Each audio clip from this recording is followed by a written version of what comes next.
Hello बेटा। बच्चों, last video में हमने जो न्यूमेरिकल्स किए थे उनमें आपको कहीं भी ऐसे डाउट नहीं मिले जहाँ पर आपको पोटेंशियल नहीं पता हो किसी पॉइंट पर।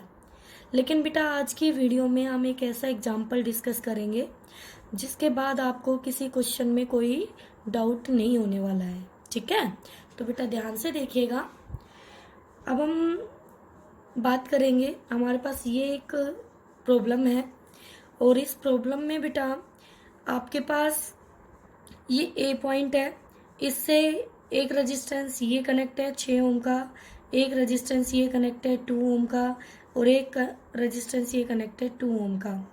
और यहाँ 3 सेल्स लगी हुई हैं आपकी, 10 वोल्ट की, 2 वोल्ट की, 2 वोल्ट की। ठीक है बेटा? तो जो हमने सीखा है हम अपना वही अप्लाई करते हैं। आप इनमें से किसी भी सेल के अकॉर्डिंग कर सकते हैं। मैं अपने 10 वोल्ट की सेल के हिसाब से चलूँगी।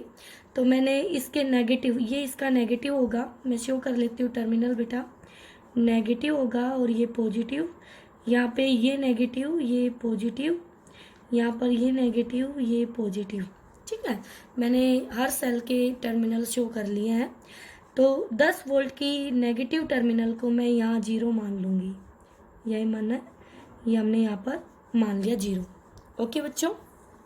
अब बेटा अगर ये 0 है तो यहाँ पर जो पॉइंट होगा ये वाला, क्योंकि अब आप ए पॉइंट पर नहीं लिख पाएंगे पोटेंशियल, क्यों? बीच में रेजिस्टेंस आ गया है, तो आपको इस पॉइंट पर लिखना पड़ेगा।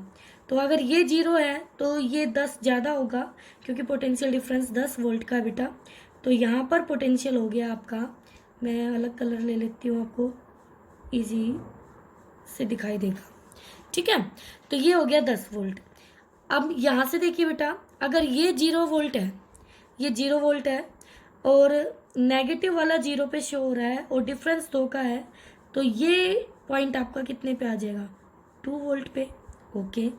अगर ये आपका 0 पे है बेटा, तो ये आपका कितने पे हो जाएगा? 2 वोल्ट पे, क्योंकि ये हाई पे है। ओके। अब बच्चों आपको हर रेजिस्टेंस के एक तरफ पोटेंशियल पता है बट दूसरी तरफ हमें नहीं पता है। तो हम क्या करेंगे, हम मान लेंगे कि यहाँ इस पॉइंट पर x है और ये सबसे बड़ा पोटेंशियल है, सबसे ज़्यादा पोटेंशियल है। x क्या है? सबसे बड़ा है। तो बेटा इसको हम हाई मानेंगे, सबसे बड़ा मानेंगे। तो ये x हुआ, तो इसका मतलब यहाँ पर आपके पास ये देखिए, इस वाले आर्म को अगर मैं देखूं तो ये सबसे बड़ा है, यहाँ x है और यहाँ 2 है। तो क्या इसमें करंट आपका ऐसे जाना चाहिए? ओके, बिल्कुल। और यहाँ वाली आर्म में देखूं, ए बी वाली में, तो क्या इसमें करंट ऐसे जाना चाहिए? बिल्कुल। और इस वाले में अगर मैं देखूं तो ये बड़ा है, सबसे बड़ा माना है, तो इसमें करंट ऐसे जाना चाहिए। तो क्या हमने तीनों करंट की डायरेक्शन शो की? आप देख लीजिए, मैंने जो आपकी नोटबुक के लिए, नोट्स के लिए जो फिगर बनाया है उसमें भी मैंने यही शो किए हैं। तो हम वही करंट सिंबल इनको नाम दे देंगे बेटा, I1 I2 I3। ठीक है? उसके बाद हम स्टार्ट करेंगे बेटा। तो ये हमारा I1 हो गया बच्चों, ये हमारा I2 हो गया बेटा, और ये हमारा I3 हो गया। ठीक है बेटा, ये हमने मान लिया।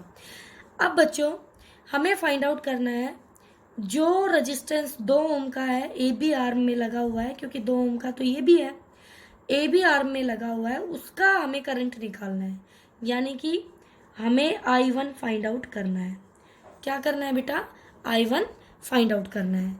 तो बेटा सबसे पहला स्टेप आपका ये होगा, जैसे ही आपको कोई टर्मिनल जहाँ पोटेंशियल नहीं पता हो वहाँ पर आप अपना पोटेंशियल x मान लीजिए, और वो सबसे बड़ा खिलाड़ी माना जाएगा आपका, क्योंकि वो सबसे बड़ा है। तो वहाँ से आपने करंट ऐसे निकाल दिया है। अब बच्चों आप कॉन्सेप्चुअली अगर सोचें तो देखो, इस पॉइंट से तीनों करंट निकल रहे हैं, कोई एंटर नहीं हो रहा। इसका मतलब यहाँ पर हमने किसी करंट की डायरेक्शन को गलत दिखाया है। वो हमें बाद में पता चल जाएगा, वो हमें बाद में पता चलेगा जब हमें x की वैल्यू पता चलेगी। तो x की वैल्यू पता चलते ही आप यहाँ से देख लेंगे।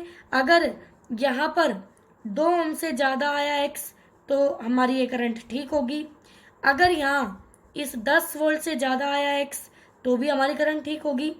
और अगर इस 2 वोल्ट से ज़्यादा आया हमारा एक्स तो भी हमारी करंट ठीक होगी। इसका मतलब कहीं ना कहीं एक्स कुछ ऐसी वैल्यू आएगा कि कोई डायरेक्शन हमें यहाँ पे रॉन्ग मिलने वाली है। देखते हैं बेटा। तो जैसे ही आप डायरेक्शंस रिप्रेजेंट कर दे तो हम यहाँ पर लिख सकते हैं कि टोटल करंट हमारा एक जंक्शन पर जो होता है I1 plus I2 plus I3 वो 0 होता है बच्चों।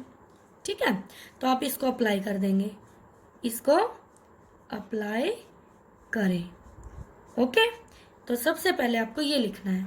अब I1 लिखना मैंने लास्ट वीडियो में सिखाया आपको। I1 किसका है बेटा? I1 2 ओम के अक्रॉस है।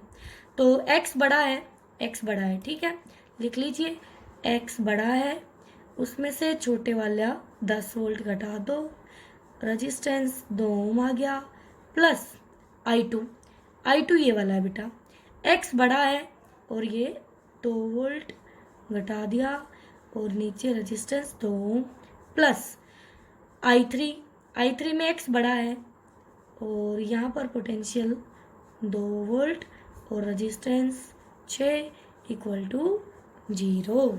ठीक है बेटा, ये आपके पास तीनों करंट की वैल्यू आ चुकी हैं। अब बच्चों आपको करना क्या है? एलसीएम लेना है, सोल्व करना है। तो सोल्व करेंगे तो x की वैल्यू चेक करेंगे आप कितनी आती है।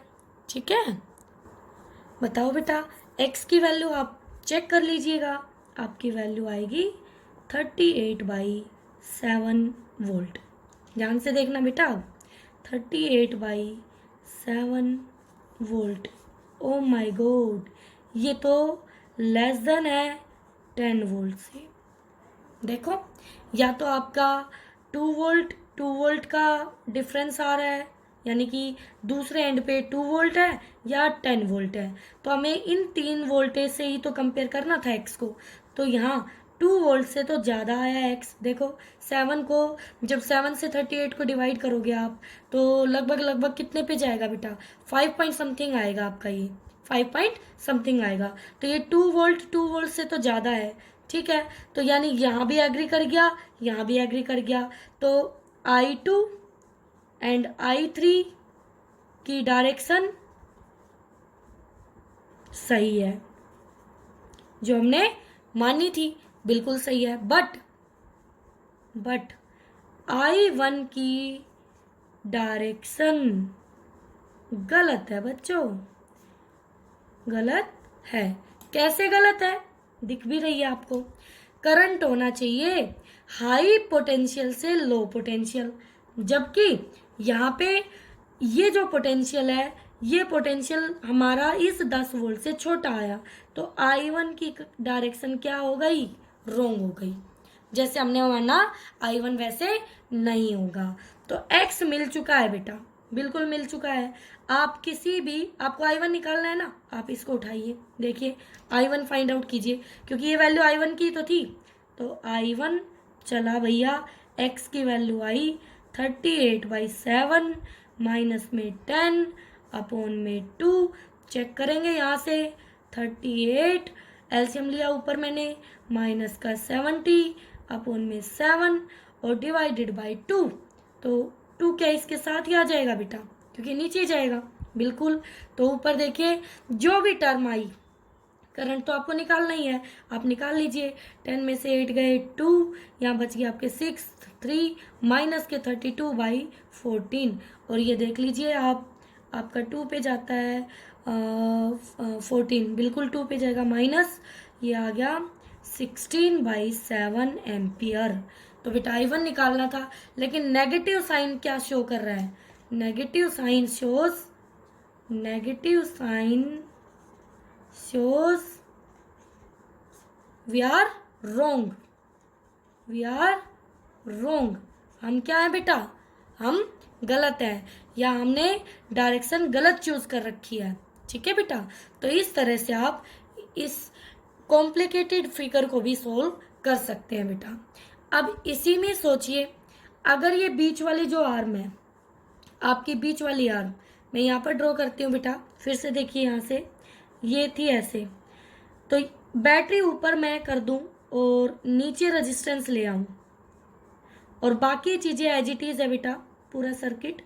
यहाँ से ये 6 ओम का है, ये 2 वोल्ट की बैटरी यहाँ आ गई, और फिगर बेटा कैसा भी हो सकता है, किसी भी शेप का, और ये हो गया आपका 2, और ये ऐसे कनेक्ट है।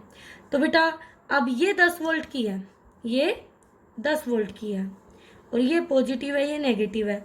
तो आप अपने इसी के हिसाब से अगर चलने वाले हैं, इसी के हिसाब से, तो आप क्या करेंगे, देखो इस पॉइंट को आप 0 मानेंगे, बिल्कुल मानेंगे, ये आपका 10 पे जाएगा, बिल्कुल जी। हमें यहाँ पता चल गया इस रेजिस्टेंस के लिए 10, यहाँ पता चल गया 10। अब हमें ये वाली बैटरी 2 वोल्ट थी बेटा, ये वाली बैटरी 2 वोल्ट थी बच्चों, हमें नहीं पता कि यहाँ कितना आना चाहिए, हमने यहाँ माना x, माना कि नहीं माना, माना x, यहाँ x माना, तो नेगेटिव वाला x पे है, तो ये वाला कितने पे होगा, x से 2 कम, तो x माइनस 2 हो जाएगा, और ये वाला सॉरी 2 ज़्यादा, x प्लस 2 हो जाएगा, क्योंकि ये x पे है लो, तो ये तो ज़्यादा है, तो 2 ज़्यादा है, तो x प्लस 2, ऐसे ये x पे है, तो ये कितना हो जाएगा, x प्लस 2। तो बोलो बेटा, इस सर्किट को आप सॉल्व कर सकते हो कि नहीं, बिल्कुल कर सकते हो बेटा, ठीक है। तो इसको आप अपनी प्रैक्टिस के लिए घर पे करके भी देख सकते हैं, ओके। अब देखिए बच्चों, अब हमारे पास कुछ ट्रिक है। क्या ट्रिक है, ये आपने कैपेसिटर में भी अप्लाई की थी, कि जब 2 कैपेसिटर आपके पैरेलल में जुड़े थे, तो बेटा आप डायरेक्ट फाइंड आउट कर पा रहे थे कि चार्ज एक कैपेसिटर पे कितना होगा, अगर हमें टोटल चार्ज पता है तो सर्किट का। तो आपने क्या किया था वहाँ पे, वो जो आपने वहाँ किया उससे उल्टा यहाँ होने वाला है। कैसे, देखिए ध्यान से, R1 R2 दोनों पैरेलल में रेजिस्टेंस है, और बेटा ये वाली ट्रिक तभी अप्लाई होगी जब 2 रेजिस्टेंस आपके किस में हो, पैरेलल में। और हमें ऐसे बहुत सारी प्रॉब्लम मिलती है जिनमें 2 रेजिस्टेंस पैरेलल में होते हैं, तो वहाँ ये ट्रिक हम डायरेक्ट अप्लाई कर सकते हैं। तो बेटा टोटल करंट हमें मालूम है I, तो R1 में गया I1 और R2 में गया I2, ठीक है। अब मुझे I1 I2 को मालूम करना है, तो R1 और I के थ्रू कर सकती हूँ। R2 R1 I हमें मालूम है, तो कैसे, देखिए आपने लिखा I1 जा रहा है R1 में, लेकिन हमने यहाँ कौन सा लिया है, R2, तो जिसमें करंट निकाल रहे हो ऊपर वो रेजिस्टेंस नहीं आएगी, दूसरे वाली आएगी, R2 अपॉन में नीचे सम इनटू में टोटल करंट। ऐसे I2 लिखेंगे तो ऊपर जिसमें ये जा रहा है वो रेजिस्टेंस नहीं लेंगे, दूसरे वाला लेंगे R1, नीचे दोनों रेजिस्टेंस का सम टोटल करंट। तो ये ट्रिक बहुत आसान है बेटा। आपने कैपेसिटर में क्या की थी, जो चार्ज हम निकाल रहे हैं C1 के अक्रॉस, तो हमने यहाँ C1 लिया बेटा, जिसके अक्रॉस चार्ज था उसी का कैपेसिटर लिया था, अपॉन में सम और टोटल चार्ज। फिर दूसरे वाले के अक्रॉस निकाला तो दूसरे वाला का एक कैपेसिटर, बट यहाँ पे उल्टा हो रहा है, रिवर्स हो रहा है, क्रॉस में रेजिस्टेंस लिए जा रहे हैं, ठीक है। तो आप ये अप्लाई कर सकते हैं, लेकिन ये कब अप्लाई होगा, सिर्फ 2 रेजिस्टेंस हो तब, वो भी पैरेलल में, ओके। अब देखिए, अगर 2 से ज़्यादा रेजिस्टेंस हो तो फिर आप इस मेथड से कर सकते हैं, कितने भी रेजिस्टेंस के लिए। कैसे करेंगे बेटा, देखिए R1 गिवन है 1 ओम, R2 गिवन है 2 ओम, R3 गिवन है 3 ओम, और I हमें मान लीजिए मालूम है।